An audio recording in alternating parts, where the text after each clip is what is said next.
जय हिंद फ्रेंड्स, आप सबका स्वागत है सिक्कू स्पोर्ट्स में। तो आज हम देखने वाले हैं central industrial security force sports quota recruitment 2023 के लिए। तो प्योरली स्पोर्ट्स कोटा रिक्रूटमेंट है, डायरेक्ट हवलदार के लिए है और ये फॉर्म जो है आपको ऑनलाइन फिल करना है। ठीक है, इसकी ऑनलाइन फॉर्म फिल करने की स्टार्ट डेट जो है 30/10/2023 रहने वाली, यानी कि ये 30 तारीख को जो है फॉर्म ऑनलाइन स्टार्ट होने वाला है। ठीक, और इसकी लास्ट डेट जो है 28 नवंबर 2023 को ये फॉर्म फिलअप होना बंद हो जाएगा। तो अभी फॉर्म तो स्टार्ट नहीं हुआ है, जब भी इसका फॉर्म स्टार्ट होगा उसका लिंक आपको डिस्क्रिप्शन में मिल जाएगा और मैं अपने टेलीग्राम ग्रुप के माध्यम से भी आपको बता दूंगा कि फॉर्म कब स्टार्ट होगा। ठीक है, तो देखिए इसमें ऑल ओवर इंडिया से मेल फीमेल दोनों अप्लाई कर सकते हैं। आप किसी भी स्टेट से हो, कोई दिक्कत नहीं है। सैलरी आपको यहाँ पर लेवल 4 में आपको यहाँ पे सैलरी मिलने वाली है और ये परमानेंट वैकेंसी है। ठीक है, टेम्पोररी नहीं है, परमानेंट वैकेंसी। काफ़ी लोग मुझे पूछते हैं कि ये टेम्पोररी है क्या, 2 साल के लिए क्या 3 साल के लिए? नहीं भाई, रेगुलर वैकेंसी होती है और ये परमानेंट होती है। फॉर्म तो पता है ऑनलाइन फिल करना है। सिलेक्शन प्रोसेस 2 स्टेज में होता है, एक तो ट्रायल टेस्ट और physical standard test, document verification. इसके बाद जो प्लेयर अच्छे से क्वालिफाई कर पाते हैं तो उनको मेडिकल एग्जामिनेशन के लिए बुलाया जाता है। सिर्फ 2 ही स्टेप में ये रिक्रूटमेंट ख़त्म होती है, यहाँ पर में कोई पेपर नहीं होता है। ठीक है, और उसके बाद में मेरिट लिस्ट लगता है। अब यहाँ पे बात आती कि भाई इसमें किस किस गेम के प्लेयर्स अप्लाई कर सकते हैं और किस गेम के नहीं कर सकते।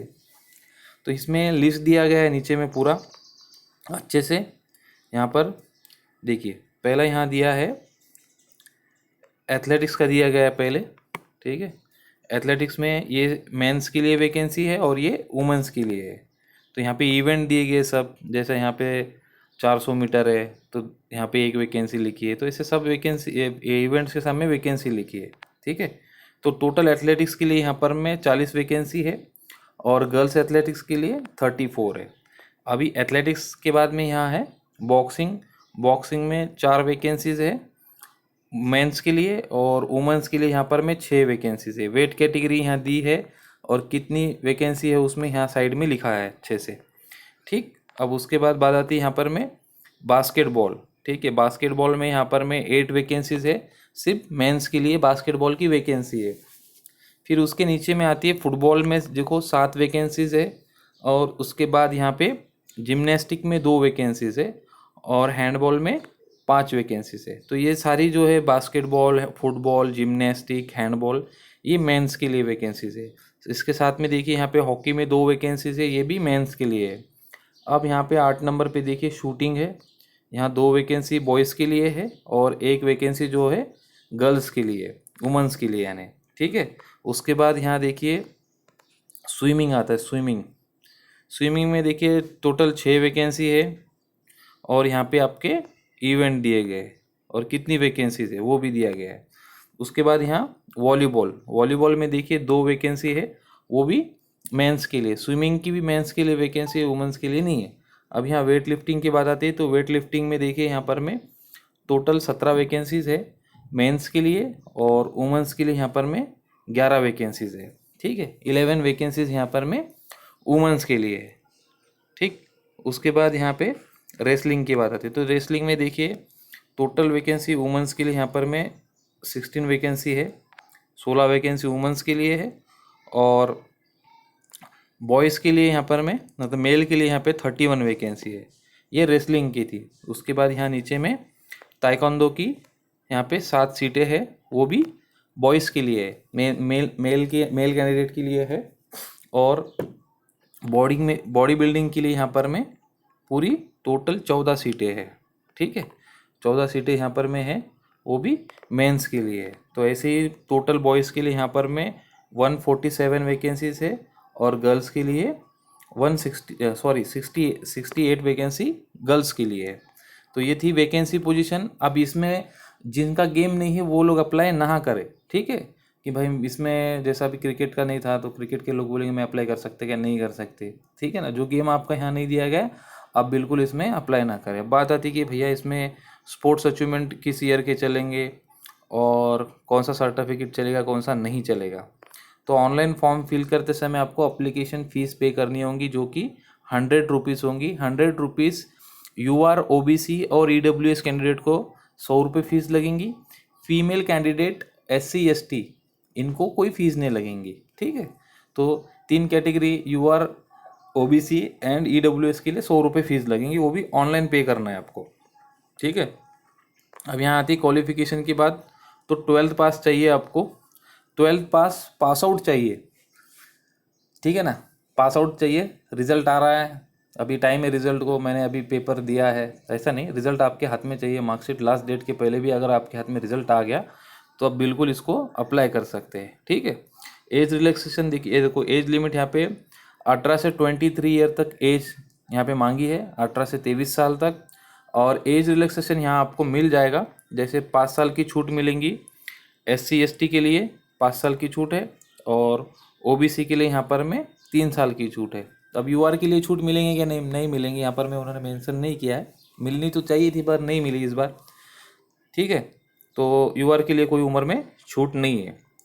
अब देखो स्पोर्ट्स क्वालिफिकेशन, तो एक तो आपके पास इंटरनेशनल चाहिए, नहीं तो सीनियर या जूनियर नेशनल में आपने पार्टिसिपेशन किया रहना चाहिए, ठीक है। सीनियर या जूनियर नेशनल यानी कि जैसे नेशनल गेम्स या आपके जो फेडरेशन वाले जो नेशनल लेते हैं उसमें आपने पार्टिसिपेशन किया रहना चाहिए। अगर वो नहीं है तो any medal in all India enter university, जो ऑल इंडिया एंटर यूनिवर्सिटी का मेडलिस्ट का प्लेयर है वो अप्लाई कर सकता है। उसके बाद गोल्ड मेडल, ठीक है, देखो gold medal in school national championships, तो SGFI में आपके पास गोल्ड मेडल है तो भी आप इसमें अप्लाई कर सकते हैं। यानी कि SGFI का पार्टिसिपेशन का प्लेयर अप्लाई नहीं कर सकता, सिल्वर मेडल भी नहीं कर सकता, ब्रॉन्ज मेडल भी नहीं, सिर्फ गोल्ड मेडल वाला SGFI का प्लेयर इसमें अप्लाई कर सकता है। State medal, district medal, state participation, district participation, west zone participation, ये लोग अप्लाई ना करें, आपका समय आप बर्बाद ना करें, ठीक है। अब यहाँ देखिए सेम एज ऊपर के जैसे वो इंडिविजुअल इवेंट था, तो ये नीचे में टीम इवेंट है, तो सेम वही है। एक तो इंटरनेशनल पार्टिसिपेशन चाहिए, नहीं तो सीनियर या जूनियर नेशनल में पार्टिसिपेशन चाहिए, या नहीं तो ऑल इंडिया इंटर यूनिवर्सिटी में एटलीस्ट 3rd पोजीशन चाहिए आपके पास, नहीं तो SGFI जो स्कूल नेशनल गेम्स होते हैं उसमें मेडल विनर चाहिए, कोई भी गोल्ड मेडल, सिल्वर नहीं चलेगा, ब्रॉन्ज नहीं चलेगा, पार्टिसिपेशन नहीं चलेगा। अब बहुत से क्वेश्चन ये रहेंगे कि प्राइवेट फेडरेशन चलेंगी या नहीं चलेंगी, तो प्राइवेट फेडरेशन नहीं चलती यहाँ पर में, प्योरली स्पोर्ट्स कोटा है। और इनकी खुद की टीम जो है ऑल इंडिया पुलिस गेम्स के लिए रिप्रेजेंट करती है अच्छे से, ठीक है ना। और यहाँ पर देखिए इसमें डेट दी गई है कि कब से कब तक का सर्टिफिकेट चलेगा। देखो 1/1/2021 से लेकर के 28 नवंबर 2023 तक, यानी कि अगर आपका अभी कोई कंपटीशन चल भी रहा है तो वो वाला भी सर्टिफिकेट आप एक्सेप्ट कर सकते हैं, यानी लास्ट डेट तक का आपका स्पोर्ट्स सर्टिफिकेट चलेगा अगर आप कोई नेशनल खेल के आते हो तो, ठीक है। अब बात आती है फेडरेशंस के नाम क्या रहेंगे, है ना। तो मैं कुछ 2-3 फेडरेशन के नाम बता सकता हूँ, पूरे भी बता सकता हूँ। अगर आप मेरे को कमेंट में पूछोगे तो मैं पूरे बता दूंगा आपको, कौन सा किसका कौन सा रहता है, किसका कौन सा नहीं रहता है। देखो यहाँ पे ताइक्वांडो के लिए ताइक्वांडो फेडरेशन ऑफ इंडिया है, ठीक है। रेसलिंग के लिए रेसलिंग फेडरेशन ऑफ इंडिया है, ठीक। वेट लिफ्टिंग के लिए weight lifting federation of India है। वॉलीबॉल के लिए वॉलीबॉल फेडरेशन ऑफ इंडिया है, ठीक। तो ऐसे फेडरेशन के नाम से हॉकी के लिए हॉकी इंडिया है, ठीक है। फिर फुटबॉल के लिए ऑल इंडिया फुटबॉल फेडरेशन है। बास्केटबॉल के लिए बास्केटबॉल फेडरेशन ऑफ इंडिया है। बॉक्सिंग के लिए BFI चलता है, BFI boxing federation of India, IBFI नहीं, boxing federation of India BFI, ठीक है। तो ऐसे सब दिए गए इसमें। एथलेटिक्स के लिए भी पता है आपको कि एथलेटिक्स फेडरेशन ऑफ इंडिया, ठीक। इस तरह इसमें यही फेडरेशन के स्पोर्ट्स सर्टिफिकेट चलेंगे, नहीं तो ऑल इंडिया इंटर यूनिवर्सिटी चलेंगी जिसमें कि आपके पास मेडल चाहिए और वो सर्टिफिकेट पे बड़े में लिख कर के आता है एसोसिएशन ऑफ इंडियन यूनिवर्सिटीज़, वही सर्टिफिकेट एक्सेप्ट होगा। और दूसरा जो होता है SGFI school game federation of India, उसका भी मेडल वाला गोल्ड मेडल वाला चलेगा। अब क्वेश्चन दूसरा रहेगा कि भैया खेलो इंडिया यूथ गेम्स चलेगा कि नहीं चलेगा। देखो इसमें कहीं मेंशन तो नहीं किया है चलने वाला है या नहीं चलने वाला है। अगर आपने खेलो इंडिया यूथ गेम्स खेला है तो आप अप्लाई करके देखो, अगर आपका फॉर्म एक्सेप्ट होगा तो आपको ट्रायल के लिए बुलाएंगे, नहीं है होगा तो नहीं बुलाएंगे, ठीक है। तो इसमें अगर आपको कुछ समझ में नहीं आता है तो आप मुझे कमेंट करके पूछ सकते हो, और वीडियो पसंद आए तो वीडियो को लाइक करें अपने दोस्तों के साथ इस वीडियो को शेयर ज़रूर करें, ताकि उनको पता चलेगा कि स्पोर्ट्स कोटा किस तरह से आता है, किस वैकेंसी में आता है, किस डिपार्टमेंट में आता है, क्या क्या सर्टिफिकेट चलते हैं, क्या क्या नहीं चलते हैं। क्योंकि देखो, मैं जितने भी वीडियोस बनाता हूँ उसमें जो है एथेंटिक चीज़ें बताता हूँ, जो चलने वाली है वही चीज़ें बताते हैं अपन, जो नहीं चलती है उनको अपन पहले ही बोल देते हैं कि यह नहीं चलने वाली है। ठीक है। डिस्क्रिप्शन में मैंने लिंक दिया है अपना टेलीग्राम ग्रुप का, जा करके आप टेलीग्राम ग्रुप ज्वाइन कर सकते हो। और इसके बाद और भी वैकेंसीज है, जैसा कि एसएसबी की भी वैकेंसी आने वाली है, उसका भी फॉर्म अभी नोटिफिकेशन नहीं आया, उसका भी जल्दी आ जाएगा। अभी साथ में साउथ ईस्ट सेंट्रल रेलवे का भी वैकेंसी आया है, बिलासपुर का स्पोर्ट्स कोटा रेलवे का है।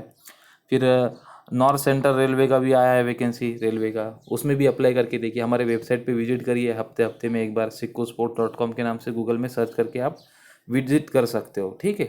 Thank you for watching my video. मिलूंगा मैं आपको एक नए वीडियो के साथ में। Thank you.